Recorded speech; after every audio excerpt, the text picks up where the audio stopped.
Hello and welcome back to Step by Step Study. So, this is part 2 of the chapter number 10, that is reaching the age of adolescence. So, we have covered the part 1 of this chapter and हमने cover किया था last term is secondary sexual characteristics. So, secondary sexual characteristics वो physical characteristics होते हैं जो help करते हैं distinguish करने में male को female में से. For example, मेल में सेकेंडरी सेक्सुअल कैरेक्टरिस्टिक्स कौन से होते हैं, जैसे कि उनके जो प्यूबिक हेयर है वो ग्रो करते हैं, बियर्ड ग्रो करती है, मुस्टाच ग्रो करती है, उनके हेयर्स ग्रो करते हैं on the chest, under the arms, उनकी जो वॉइस है वो डीपन हो जाती है. अब मेल को फीमेल से डिफ्रेंशिएट क्या करता है, फीमेल में होता है जो ब्रेस्ट होती है वो एनलार्ज हो जाती है, hips they get enlarge. Then second one is appearance of pubic hair, hair under the arms. ये सब चीज़ें जो हैं वो आती हैं सेकेंडरी सेक्सुअल कैरेक्टरिस्टिक्स में. और ये सेकेंडरी सेक्सुअल कैरेक्टरिस्टिक्स क्या कौन इसको कंट्रोल करता है, so these are controlled by your hormones. तो आज हम डिस्कस करने जा रहे हैं what are these hormones. So let's get started. See, पढ़ना स्टार्ट करते हैं हार्मोन्स के बारे में. जो हमारा फिजिकल ग्रोथ है, the metabolism and the changes which occur in body during the adolescence, ये सब कंट्रोल होता है by chemical regulator that are secreted by your endocrine glands या फिर डक्टलेस ग्लैंड्स. ठीक है. अब ये फिजिकल ग्रोथ होता है एडोलेसेंस में. जो आपकी फिजिकल ग्रोथ है, आपका मेटाबॉलिज्म है, जो भी चेंजेस आपकी बॉडी में होते हैं वो आपका कंट्रोल होता है किसके द्वारा, केमिकल रेगुलेटर्स के द्वारा. और एक केमिकल रेगुलेटर सिक्रीट करता है आपका एंडोक्राइन ग्लैंड्स, या फिर एंडोक्राइन ग्लैंड्स को हम डक्टलेस ग्लैंड भी बोलते हैं. ठीक है. अब एंडोक्राइन ग्लैंड्स क्या करता है, ये हार्मोन रिलीज करता है डायरेक्टली ब्लड स्ट्रीम में, और इसी वजह से इसको डक्टलेस ग्लैंड भी बोला जाता है, because they secrete the hormones directly into the blood. So other glands जैसे कि आपके स्वेट ग्लैंड्स हो गए, ऑयल ग्लैंड्स हो गए, सलाइवरी ग्लैंड्स हो गए, ये सब जो हार्मोन्स हैं ये डक्ट की हेल्प से रिलीज करते हैं हार्मोन्स, इसीलिए these are not known as ductless. तो दीज आर डक्ट ग्लैंड्स. तो अगर आपसे पूछा जाए which gland is known as ductless gland, तो याद रखना है एंडोक्राइन ग्लैंड. और अगर आपसे पूछा जाए डक्ट ग्लैंड्स कौन से हैं, तो आपके sweat glands, oil glands, salivary glands, these all are known as duct glands. So the chemical regulators, ये जो केमिकल रेगुलेटर्स हैं जो कंट्रोल करते हैं आपकी फिजिकल ग्रोथ को, मेटाबॉलिज्म को, चेंजेस जो बॉडी में अकर करते हैं, उन्हीं केमिकल रेगुलेटर्स को जो आपका डक्टलेस ग्लैंड सिक्रीट करता है उसको हम हॉर्मोन्स बोलते हैं. तो प्यूबर्टी में, when you reach the age of puberty, तो जो फीमेल हार्मोन है, यहाँ आपसे पूछा जाएगा कि फीमेल हार्मोन कौन सा है, तो फीमेल हार्मोन है आपका एस्ट्रोजन, जो कि ओवरी जो है वो प्रोड्यूस करती है. एंड मेल हार्मोन अगर आपसे पूछा जाए तो इट इज़ टेस्टोस्टेरॉन, जो कि रिलीज करता है testis in male. So female hormone जो एस्ट्रोजन है वो आपका ओवरीज प्रोड्यूस करती है.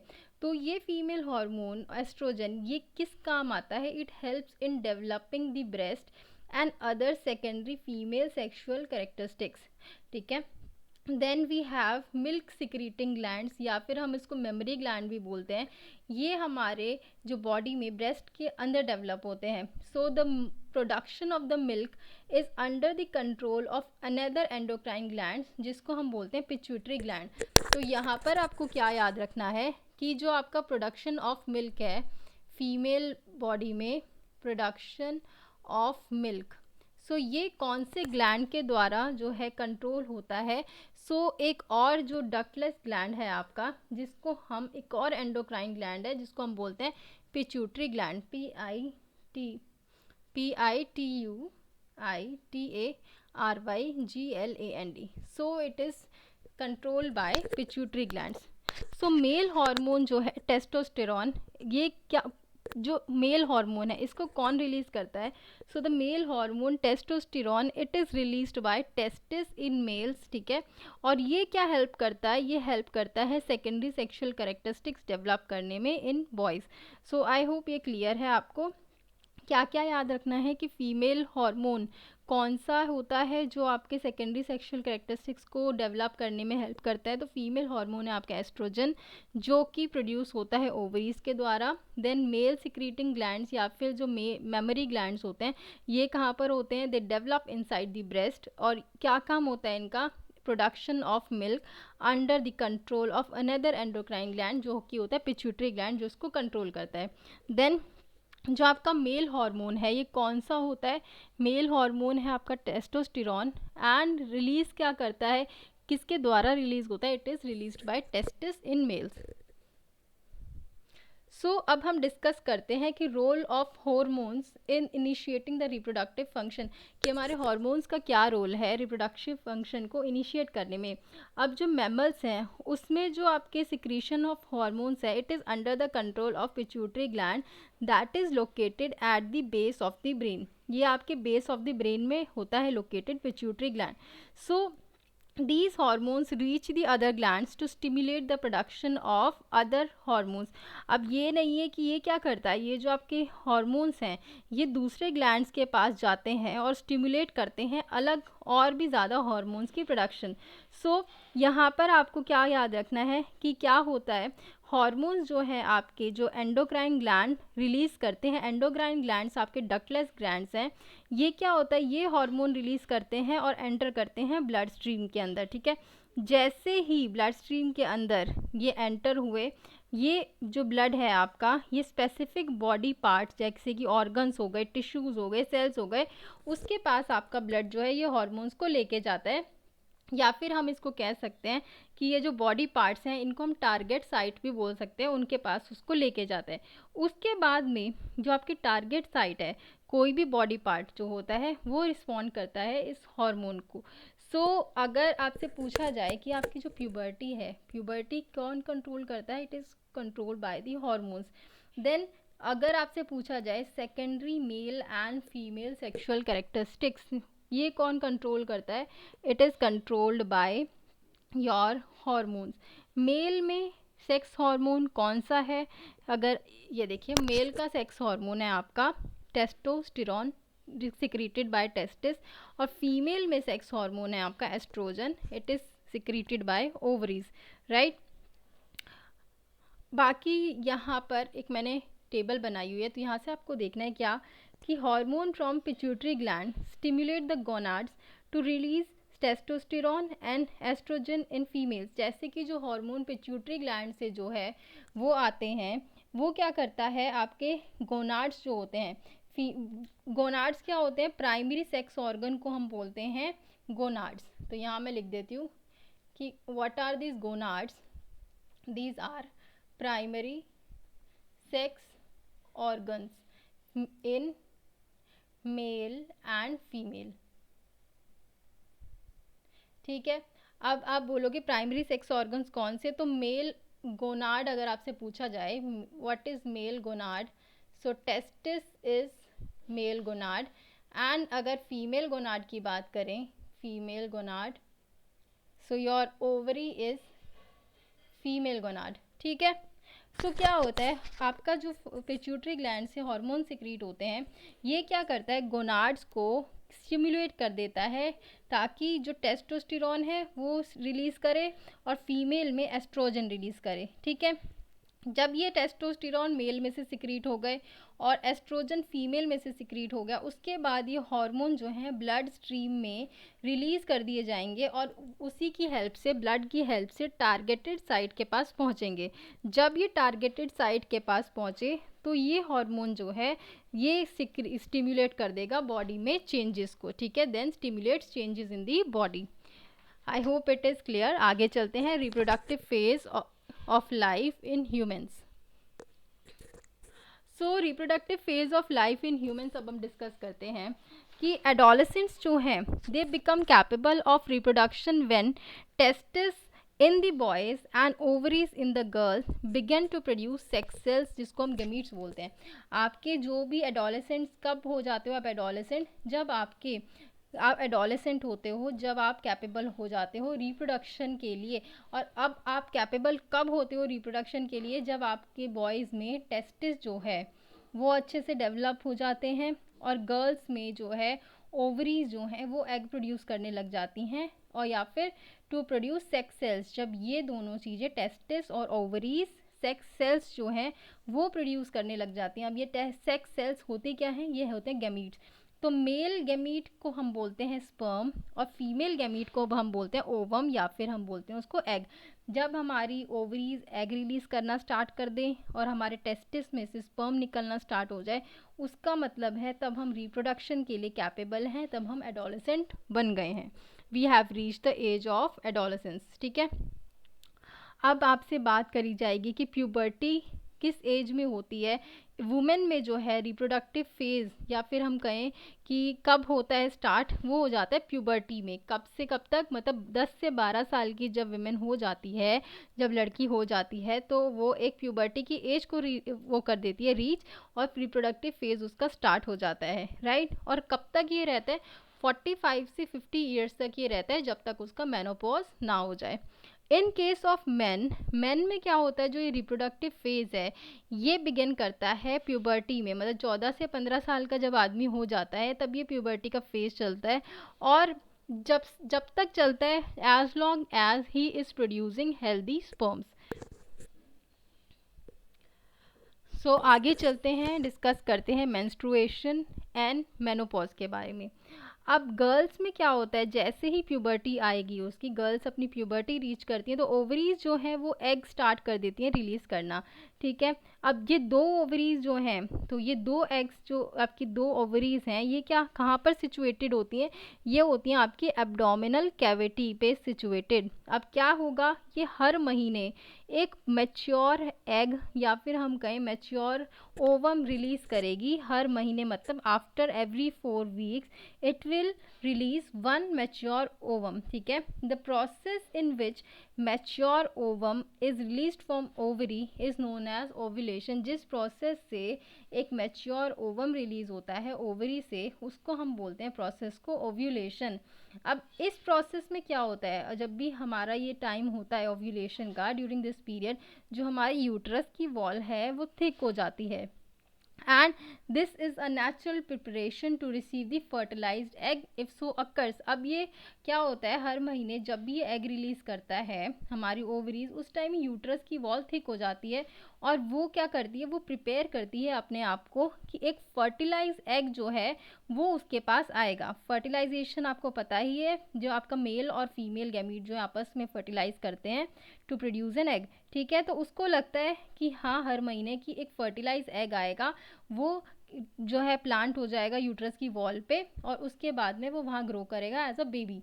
लेकिन अगर फर्टिलाइजेशन नहीं हुई तो एग तो वहाँ पहुँचता है, लेकिन फिर क्या करती हैं हमारी ओवरीज, ये जो है इस एग को रिलीज़ कर देती हैं बॉडी से बाहर, और जो ये लाइनिंग जो है यूट्रस में वॉल, एक थिक वॉल बनी हुई है, वो भी जो है शेड ऑफ हो जाती है। ठीक है, ये thick wall along with blood vessels ये शेड हो जाती हैं, जिसकी वजह से हमारी ब्लीडिंग होती है, जिसको हम बोलते हैं मेंस्ट्रुअल फ्लो।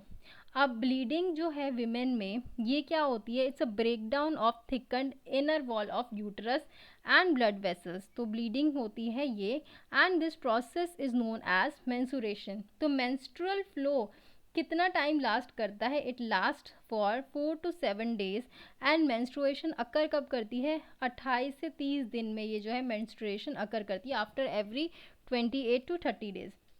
देन क्या होता है आपका, the cycle changes take place in ovaries and uterus every 28 days marked by menstrual flow, और इसको हम बोलते हैं मेंस्ट्रुअल साइकिल। मतलब हर महीने जब एक एग रिलीज होता है और वो बॉडी से बाहर जाता है, एग विद जो आपकी लाइनिंग होती है यूट्रस की प्लस ब्लड वेसल्स जब बॉडी से बाहर जाती हैं, जिसको हम बोलते हैं पीरियड्स, उस मेंस्ट्रुअल फ्लो को, उसी साइकिल को जो हर 28 दिन के बाद होती है, उसे बोलते हैं मेंस्ट्रुअल साइकिल, राइट। अब जब हमारी जो विमेन है वो 45 to 50 ईयर्स की एज पे पहुंच जाती है, तो ये जो मेंस्ट्रुअल साइकिल है हर 28 डेज में ये स्टॉप हो जाती है। So the stoppage of menstrual flow and the other associated events in the body of a female, इसको बोला जाता है मेनोपॉज।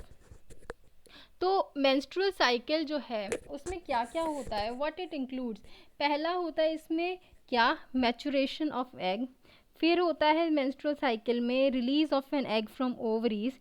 तीसरा होता है कि जो आपकी यूट्रिन वॉल है वो थिक हो जाती है।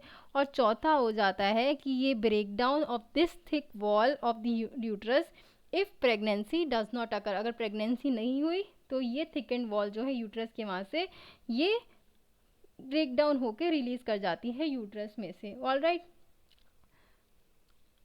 सो चलिए अब मैं थोड़ा सा इम्पॉर्टेंट क्वेश्चंस आपसे यहाँ डिस्कस करती हूँ। और क्वेश्चन से पहले हम एक बार रिवाइज कर लें कि हमने लास्ट उसमें क्या क्या पढ़ा।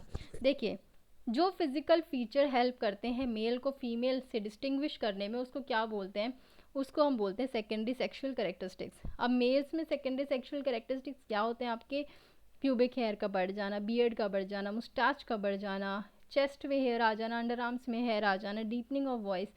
फीमेल में क्या होता है, एनलार्जमेंट ऑफ ब्रेस्ट होती है, hips, then we have appearance of pubic hair, hair under the arms. अब ये फिजिकल ग्रोथ जो होती है एडोलेसेंस में, मेटाबॉलिज्म होता है, चेंजेस जो अकर करते हैं बॉडी में ड्यूरिंग एडोलेसेंस, ये किसकी वजह से होते हैं, these changes happens because of the hormones. अब प्यूबर्टी में जो फीमेल हार्मोन है एस्ट्रोजन वो प्रोड्यूस होता है ओवरीज के द्वारा। और जो आपके मेमोरी ग्लैंड्स जो है जो मिल्क प्रोड्यूस करते हैं वो किसकी हेल्प से करते हैं, it is done by pituitary gland. तो मेल हार्मोन जो है टेस्टोस्टेरोन ये रिलीज कर होता है टेस्टिस की हेल्प से इन द मेल बॉडी। ठीक है, अगर आपसे पूछा जाए कि प्राइमरी सेक्स ऑर्गन्स को हम और क्या बोलते हैं, प्राइमरी सेक्स ऑर्गन्स को हम गोनाड्स भी बोलते हैं। मेल गोनाड क्या होता है आपका टेस्टिस, और फीमेल गोनाड क्या होता है ओवरी। मेनोपॉज की एज क्या होती है, 45 से 50 इयर्स में जो है मेनोपॉज हो जाता है लेडीज़ में। प्यूबर्टी की एज 10 to 12 इयर्स, मतलब प्यूबर्टी की एज मतलब कि जो लड़की है it is capable of reproduction. ठीक है, now let's discuss some question. What controls the changes which occurs at the adolescence, जो कि हमने अभी अभी पढ़ा है, हॉर्मोन्स कंट्रोल करते हैं इन चेंजेस को। Then which hormone helps in development of secondary sexual characteristics in boys. तो ये जो टेस्टोस्टेरोन हार्मोन है, testosterone, it helps in development of secondary sexual characteristics in boys. Gland that controls the secretion of hormones, तो आपका कौन सा gland है जो secretion of hormones को कंट्रोल करता है, it is pituitary gland, pituitary। Then male और फीमेल गोनाड कौन कौन से होते हैं, मेल और फीमेल गोनाड, तो male gonad is testis and female gonad is ovary. All right, then कौन ऐसी स्टेज जिसपे मेंस्ट्रुअल फ्लो बॉडी का स्टॉप हो जाता है फीमेल में, तो उसको बोला जाता है मेनोपॉज। तो अब हम एक बहुत ही इम्पॉर्टेंट टॉपिक करने जा रहे हैं जो कि है what determines the sex of a baby, कि जो हमारा बेबी का सेक्स है वो कैसे डिटरमाइन होता है कि वो मेल है या फीमेल है। हमें पता है कि हमारा जो ह्यूमन सेल है, हर ह्यूमन सेल में न्यूक्लियस होता है, ठीक है, और उस न्यूक्लियस में होते हैं chromosome. Every human cell it has nucleus and इस न्यूक्लियस में होते हैं आपके क्रोमोसोम। ऑल राइट, सो ये जो क्रोमोसोम होते हैं हर सेल में ये क्रोमोसोम होते हैं 23 पेयर्स। मेल सेल हो, एक मेल सेल में 23 पेयर्स होते हैं, और फीमेल सेल में भी जो है 23 pairs of these chromosomes are present. तो ये जो लास्ट पेयर होता है क्रोमोसोम का, लाइक 22 प्लस 1 पेयर, ठीक है, और फीमेल में भी 22 प्लस 1 पेयर, तो जिसको बिना के मिलता है हमारा 23। तो ये जो लास्ट वाला पेयर है, ये 1 पेयर, इसको हम बोलते हैं सेक्स क्रोमोसोम। ठीक है, मेल में भी और फीमेल में भी ये जो लास्ट पेयर है अब उसको बोला जाएगा सेक्स क्रोमोसोम। तो जो मेल में सेक्स क्रोमोसोम है ये होता है 1 X chromosome and 1 Y chromosome. ये जो male, for example will discuss about the male, in case of your male जो हमारा सेक्स हार्मोन है एक एक्स होता है और एक वाई होता है, बट फीमेल में जो सेक्स हार्मोन है ये हमारे डबल एक्स होते हैं, दोनों एक्स होते हैं। ठीक है, यहाँ तक समझ में आ गया आपको। अब मेल में क्या होता है आपका कि सी अब क्या होगा, तो मैं यहाँ पर आपको डायग्राम से बताती हूँ कि किस तरीके से जो है आपका एक बेबी जो है उसका सेक्स डिटरमाइन होता है। सी ये होता है आपका male and this is a case of female. Male में जैसे कि हमने डिस्कस करा, ये मेल का क्रोमोसोम है